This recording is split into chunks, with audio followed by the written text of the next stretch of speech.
voyage au cœur de la vie, ici et ailleurs. Space, en partenariat avec l'Agence spatiale européenne.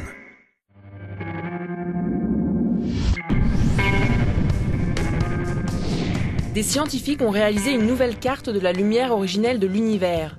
Une carte qui soulève des questions de fond sur le Big Bang. Voici l'univers dans lequel nous vivons. Et je pense que cela intéresse tout le monde. C'est une question basique que nous nous posons tous. D'où venons-nous?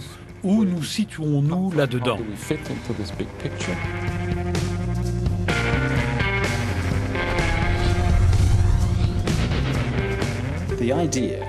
L'idée qu'il est possible d'analyser de manière expérimentale ce qu'il s'est passé lors du Big Bang m'émerveille toujours autant.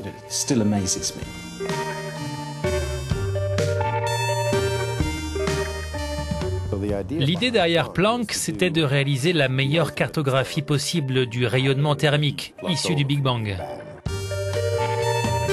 Et cette cartographie, la plus précise qui soit, renferme des informations scientifiques auxquelles personne ne s'attendait.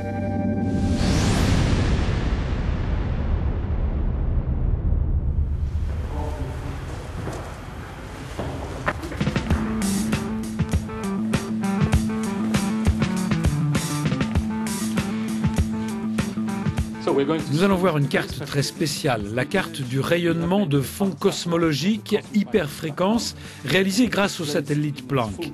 Elle recoupe tout le travail que nous avons accompli ces dernières années. Alors allons-y. Le rayonnement de fond cosmologique hyperfréquence, c'est le rayonnement lumineux ou thermique émis 380 000 ans après le Big Bang. Le rayonnement était alors intimement lié à la matière, donc le représenter sous forme de carte permet de mieux comprendre la structure de l'univers primordial.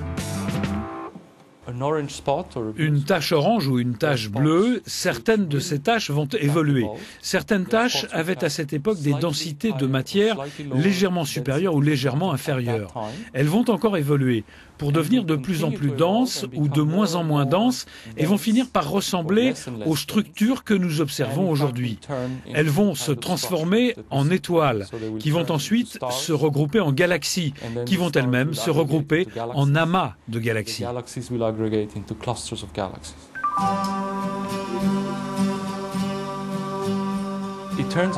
Il se trouve que la majeure partie de cette représentation, de cette carte, colle parfaitement à notre modèle basique.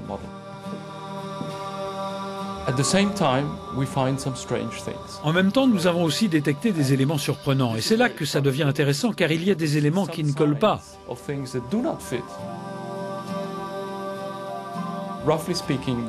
En gros, les données observées qui sont différentes de ce à quoi nous nous attendions sont des éléments présents dans la totalité du ciel. Ils ne sont pas faciles à voir à l'œil nu, mais si je vous les indique, vous pourrez peut-être les voir. Par exemple, si vous regardez ici, vous pourrez voir qu'il y a ce que l'on appelle un point froid, c'est-à-dire une vaste zone dans le ciel où nous observons un déficit de signal. Nous nous attendions à voir plus de signaux ici, mais ce n'est pas le cas. C'est clairement une anomalie, mais celle-ci est facile à montrer, car elle est plutôt bien localisée.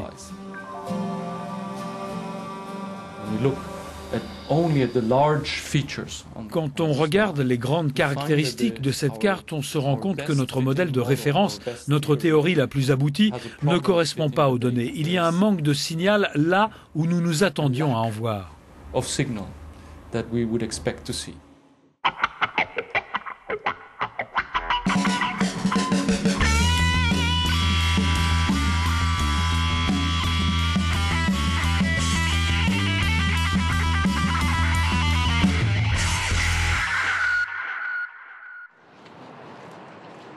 Planck est une mission de l'Agence spatiale européenne qui intéresse les scientifiques du monde entier, notamment ici aux États-Unis.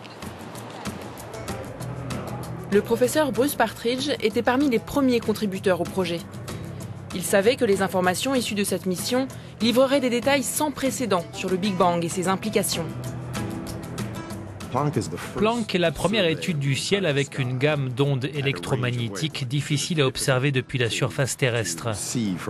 À partir d'une fréquence d'à peu près 100 GHz, qui correspond à des ondes électromagnétiques de quelques millimètres et qui montent jusqu'à des fréquences multipliées par 10, Planck est le premier instrument qui pratique des relevés sur la totalité du ciel, quelle que soit la sensibilité.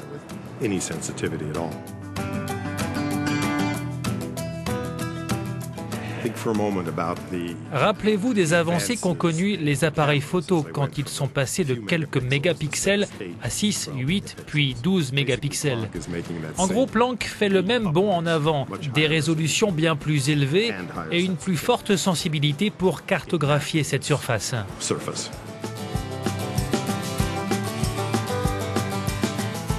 Malgré cette haute résolution, les scientifiques devaient s'assurer de ne pas capter de mauvaises interférences issues d'objets bien plus proches de la Terre.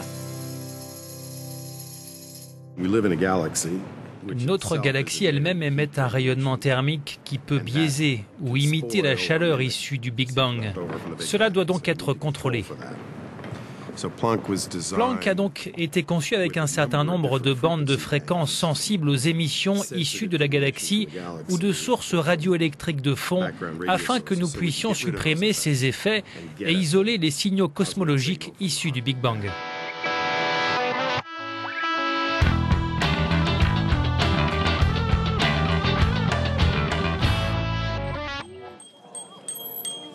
Grâce à ce travail extrêmement précis, Planck nous offre un aperçu incomparable du rayonnement de fonds cosmologiques hyperfréquences. Un aperçu qui ne laisse pas l'élite scientifique indifférente ici à Cambridge.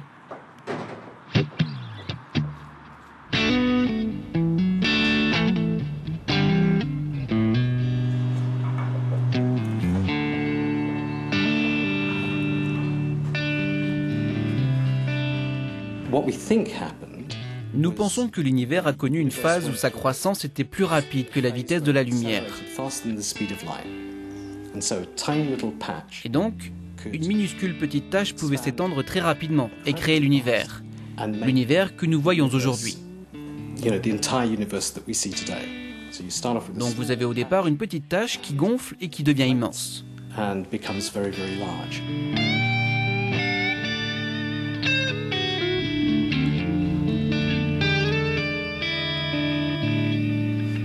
Ce concept, c'est la théorie de l'inflation.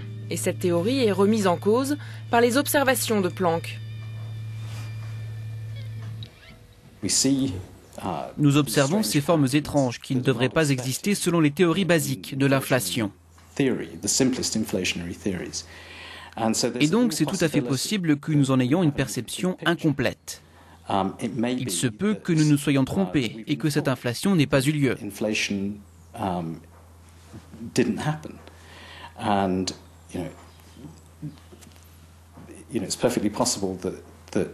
Il est parfaitement possible qu'il existe des périodes de l'univers avant le Big Bang et que l'on pourrait trouver des traces de cette histoire pré-Big Bang.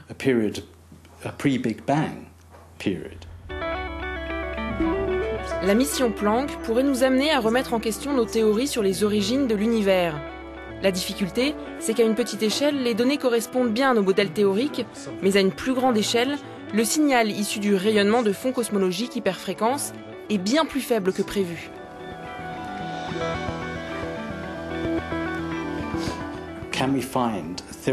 Sommes-nous capables de trouver une explication théorique qui ferait le lien entre les différents phénomènes observés, y compris les petites contradictions avec la théorie de l'inflation ?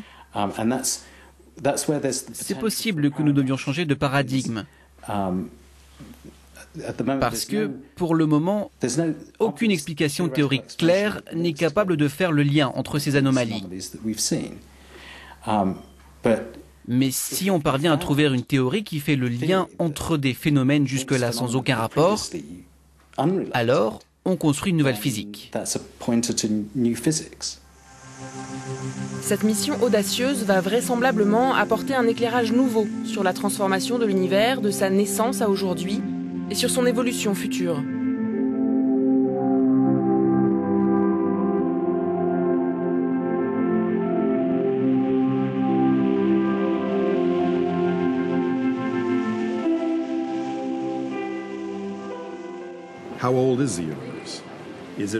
Quel âge a l'univers? Est-il vraiment en expansion?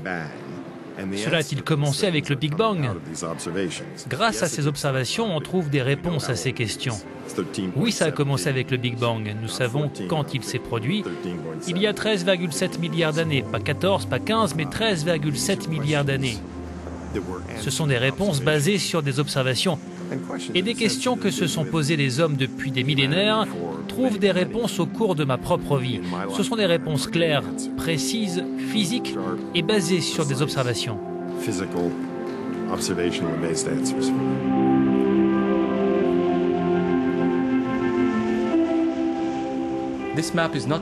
Cette carte ne remet pas en question les observations basiques que nous avons déjà faites, comme la mesure de l'expansion de l'univers, qui existe et qui ne va pas changer. Ce qui change, c'est notre conception de la création de l'univers, des phénomènes qui sont intervenus à l'origine, ce que les gens appellent le Big Bang.